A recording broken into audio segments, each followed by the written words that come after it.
Hello दोस्तों, आप लोग देख रहे हैं यहाँ पर देखिए बिहार पुलिस अवर सेवा आयोग, यानी कि बिहार में एसआई की भर्ती बहुत ज़्यादा आई है। कितनी ज़्यादा आई है हम इन सभी के बारे में विस्तार से आपको बताएंगे।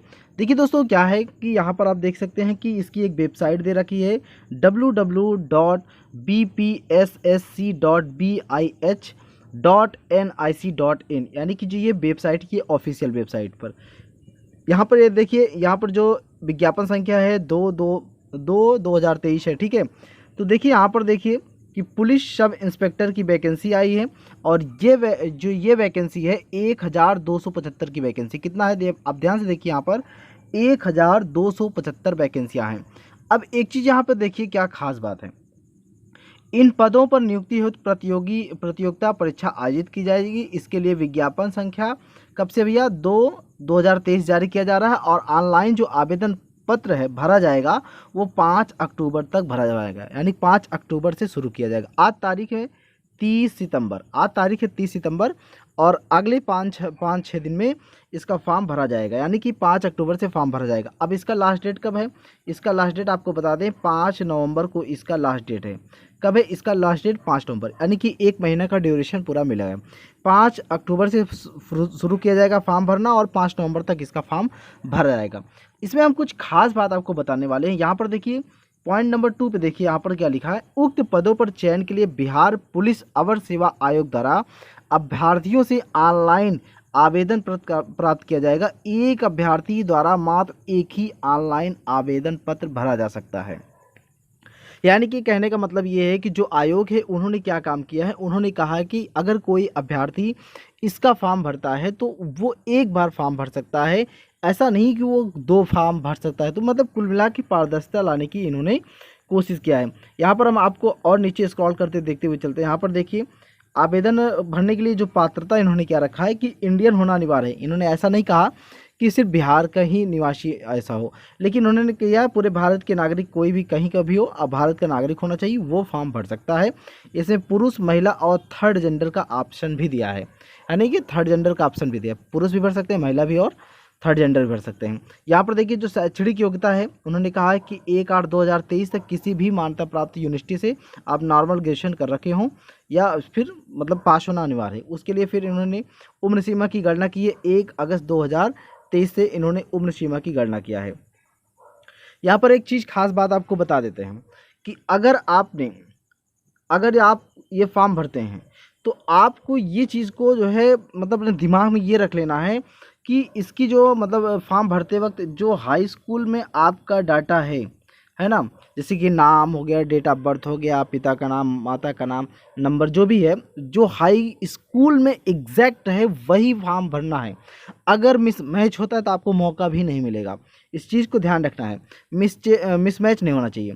यहाँ पर देखिए जो रिजर्वेशन कोटा के लिए है, रिजर्वेशन कोटा के लिए जो है यहाँ पर अनरिजर्व के लिए क्या किए हैं कि न्यूनतम 20 वर्ष और अधिकतम 37 वर्ष है। वहीं महिलाओं के लिए जो है 20 वर्ष न्यूनतम है और 40 वर्ष अधिकतम है। यानी कि जो अनरिजर्व कैटेगरी के लोग हैं कोई भी फॉर्म भर सकता है। यहाँ पर अनरिजर्व कैटेगरी में जो चाहे अगर अदर स्टेट के भी हैं तो भी अनरिजर्व कैटेगरी में आ जाएंगे। वो 20 ईयर्स न्यूनतम है और 37 साल इनका अधिकतम है। अगर महिलाओं की बात करें तो 20 साल न्यूनतम है और 40 साल अधिकतम है। यहाँ पर देखिए ओबीसी को और अत्यंत पिछड़ा वर्ग, यानी कि अगर ओबीसी भी है और उससे भी ज़्यादा अगर पिछड़ा वर्ग है या फिर पुरुष हो या महिला हो, उनके लिए 20 से 40 वर्ष उनकी न्यूनतम निर्धारित किया गया है। वहीं एससी एसटी के लिए ये 42 वर्ष हो जाता है। ओके, आगे यहाँ पर देखिए कुछ शारीरिक मापदंड दे रखे हैं। इन्होंने कहा है कि जो अनरिजर्व और पिछड़ा वर्ग पुरुष हैं उनकी जो हाइट है 165 सेंटीमीटर मिनिमम होना चाहिए। कितना? 165 सेंटीमीटर। और महिला के लिए जो हाइट है 160 सेंटीमीटर होना चाहिए, मिनिमम होना चाहिए। और एससी एसटी चाहे पुरुष के लिए क्या होना चाहिए? 160 सेंटीमीटर होना चाहिए हाइट। और वहीं सभी वर्गों की महिलाओं के लिए न्यूनतम ऊंचाई कितना होना चाहिए? 155।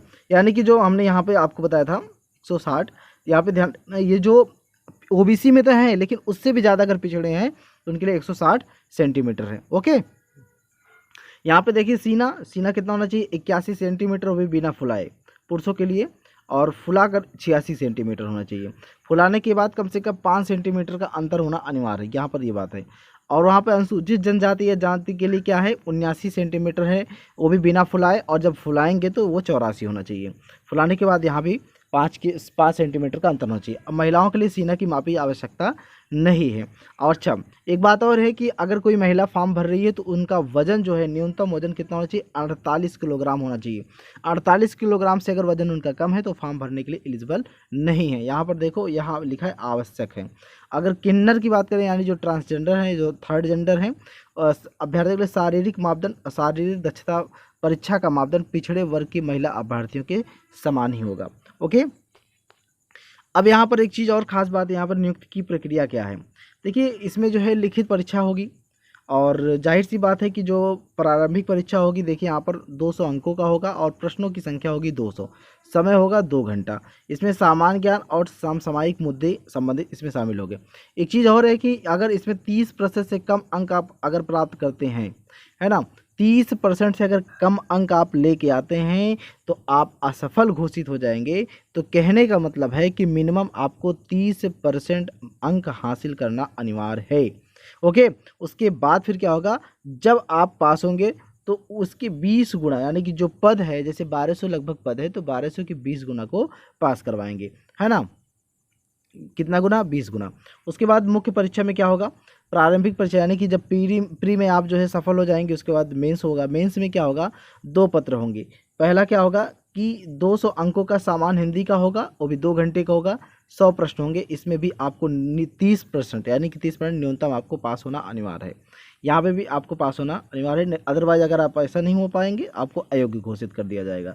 दूसरी चीज़ है, यहाँ पर देखिए, सामान्य अध्ययन, सामान्य विज्ञान, नागरिक शास्त्र, भारतीय इतिहास, भारतीय भूगोल, गणित, मानसिक योग्यता जहाँ से संबंधित प्रश्न होगा। और ये सेकेंड पेपर है, इसमें 200 पूर्णांक होगा और प्रश्नों की संख्या 2 होगी, 100 होगी।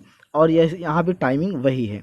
और दोनों चीज़ देखिए, प्री में भी और मेंस में भी इसमें निगेटिव रखा गया है 0.02, है ना, यानी 0.2 अंक काटा जाएगा। और पुस्तिका जो है, जो प्रश्न उत्तर पुस्तिका 2 प्रतियों होगी, 1 प्रति आयोग के पास सुरक्षित रखी जाएगी। ओके, यहाँ पर देख सकते हैं। और चीज़ें यहाँ पे देखिए, सारी दक्षता है, यानी कि दौड़ वगैरह कितना है। दौड़ सभी पुरुषों के लिए है, 6 मिनट में दौड़ना है। 6 मिनट 30 सेकंड में कितना दौड़ना है भाई, 1 मील, 1.6 किलोमीटर दौड़ के लिए आपको 6 मिनट 30 सेकंड का समय है दिया जा रहा है। अधिक समय लेने पर आपको असफल घोषित कर दिया जाएगा। वहीं महिला को 1 किलोमीटर समय दिया गया है समय है 6 मिनट का। यहाँ पर देखिए, ऊंची कूद के लिए है, सभी पुरुष कितना 4 फीट कर सकते हैं न्यूनतम। अगर 4 फीट से कम कूदते हैं तो वो असफल हो जाएंगे। महिला के लिए 3 फीट रखा गया है, अगर उससे भी कम होते हैं महिला के लिए, फिर यहाँ पर असफल हो जाएंगे। यहाँ देखिए, लंबी कूद के लिए क्या किया गया, वो तो ऊंची कूद है। लंबी कूद के लिए 12 फीट होना चाहिए न्यूनतम सभी पुरुषों के लिए, और सभी कोट की महिलाओं के लिए 9 फीट होना चाहिए। ये लंबी कूद है। यहाँ पर देखिए, अगर गोला फेंक में क्या है, गोला फेंक में 16 पाउंड गोला न्यूनतम है, यानी कि 16 फीट आपको फेंकना होगा, न्यूनतम है। और वहीं पर अगर महिला है, महिला का अगर 12 पाउंड यानी कि 12 या 10 फीट जो है उनको फेंकना होगा न्यूनतम के रूप में। अगर इससे कम फेंकते हैं तो जाहिर सी बात है वहाँ पे असफल घोषित कर दिया जाएगा। ओके, अब यहाँ पर और चीज़ें हम नीचे चल के देखते हैं। यहाँ पर आप लोग ये देख सकते हैं, और थोड़ा हम देखते हैं कि, है ना, कट ऑफ देखिए क्या बोल रहे हैं। सभी अभ्यर्थियों के लिए आयु सीमा, शैक्षणिक योग्यता, अन्य अर्हता एवं अनुभव, बिहार सरकार की सरकारी सेवा होने के प्रमाण पत्र, भूतपूर्व सैनिकों की आयु गणना के लिए कट ऑफ तिथि 1 अगस्त 2023 निर्धारित की गई है। कितना, 2023। ओके, उसके बाद देखिए, यहाँ पर हम आपको बता दें आवेदन कब भरा जाएगा। आवेदन भरा जाएगा 5 अक्टूबर को ऑनलाइन, वो भी कौन सी वेबसाइट पे, www.bpssc.bih.nic पर आपको भरा जाएगा। ठीक है, उसके बाद आपको यहाँ बता रहे हैं हम, यहाँ पे देखिए कुछ आवश्यक निर्देश, देखिए क्या लिखा है। 16 नंबर देखिए, ऑनलाइन आवेदन भरने के लिए आपको आवश्यक निर्देश है।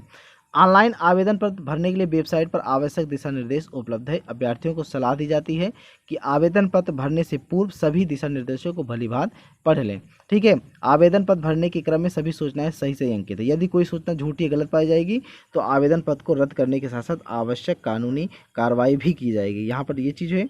अब देखिए यहाँ पर क्या लिखा है यहाँ पर आपको पंजीकरण के लिए यानी कि जो रजिस्ट्रेशन करेंगे, मोबाइल नंबर और ईमेल आईडी अनिवार्य है। ईमेल आईडी नहीं है तो ईमेल आईडी अवश्य बना लें। यदि ऑनलाइन आवेदन भरने के क्रम में चयन प्रक्रिया अगर ऐसा कुछ दिक्कत होगा तो आपको प्रॉब्लम हो जाएगी। तो कहने का मतलब है कि ईमेल आईडी और मोबाइल नंबर ज़रूरी है। ईमेल आईडी नहीं है तो आपको ईमेल आईडी बनाना पड़ेगा। ओके, यहाँ पर देखिए ये जो लाइन है मैं यहाँ पे हाईलाइटेड है, देखो कि एक अभ्यर्थी द्वारा मात्र एक ही ऑनलाइन आवेदन पत्र भरा जा सकता है। किसी अभ्यर्थी द्वारा एक से अधिक आवेदन पत्र भरे जाने की स्थिति में उनके सभी आवेदन पत्रों को अस्वीकृत कर दिया जाएगा। जो अभ्यर्थी फर्जी नाम एवं पते के आधार पर आवेदन पत्र भरेंगे उनको अपात्र मानते हुए उनके विरुद्ध कठोर कानूनी कार्रवाई भी किया जाएगा। अब यहाँ पे देखिए जो मैं आपको बता रहा था कि अभ्यर्थी 10वीं या समकक्ष बोर्ड के मूल प्रमाण पत्र के आधार पर अपनी जन्मतिथि सही उल्लेख करेंगे। आवेदन पत्र में अभ्यर्थी अपना नाम, पिता या पति का नाम, पता आज सभी सूचनाएं बिल्कुल सही भरेंगे। प्रमाण पत्रों से मिलान के समय यदि इनमें कोई भिन्नता पाई जाती है तो उम्मीदवार या अभ्यर्थी की उम्मीदवारी रद्द कर दी जाएगी। यहाँ बात समझ में आ गई ना अच्छे से? तो कुल मिला के आप लोग ध्यान से फॉर्म भरिएगा, है ना, गलत ना हो। बहुत सारी चीज़ें इसमें आपको दिया गया है, ठीक है। आप वहाँ से वेबसाइट पे जाइए, 5 अक्टूबर से फॉर्म भरें। ओके, यहाँ पर देखिए यहाँ पे क्या लिखा गया है, कुछ महत्वपूर्ण निर्देश 17 देखिए। भरे गए ऑनलाइन आवेदन पत्र को बिहार पुलिस अवर सेवा आयोग को भेजने की आवश्यकता नहीं है, परंतु अगर ऐसा मान लीजिए कि भविष्य में उनको मंगाना हुआ तो वो मंगा सकते हैं, परंतु भविष्य में पत्राचार या जानकारी प्राप्त करने के लिए रजिस्ट्रेशन नंबर आवश्यक है। अतः पूर्ण रूप से भरे हुए आवेदन पत्र की पावती यानी फोटो सहित की प्रति अभ्यर्थी अपने पास अवश्य सुरक्षित रखें। बिहार पुलिस अवर सेवा आयोग से पत्राचार करते समय आवेदन पत्र की पावती यानी कि एक्नॉलेजमेंट की छाया प्रति निश्चित रूप से संलग्न करें। यानी कि आप जो फॉर्म भरेंगे उसकी आपको रखना ही रखना पड़ेगा। बात क्लियर हुई? चलिए यहाँ पर देखिए ऑनलाइन आवेदन की अंतिम तिथि है 5/11/2023 के। इसमें विस्तार नहीं किया जाएगा, डाक या अनुवाद भेजे गए आवेदन से विचार नहीं किया जाएगा। आपको ऑनलाइन ही फॉर्म भरना पड़ेगा, उसके अलावा नहीं। बाकी यहाँ पर आप लोग देख सकते हैं पूरा, है ना, ये आपका पूरा है। तो दोस्तों उम्मीद करता हूँ आप लोगों को ये सूचना मिल गई और आप लोग फॉर्म भरिए और उसके साथ पढ़ाई कीजिए और बिहार में एसआई बनिए। बहुत बहुत धन्यवाद आप लोगों को।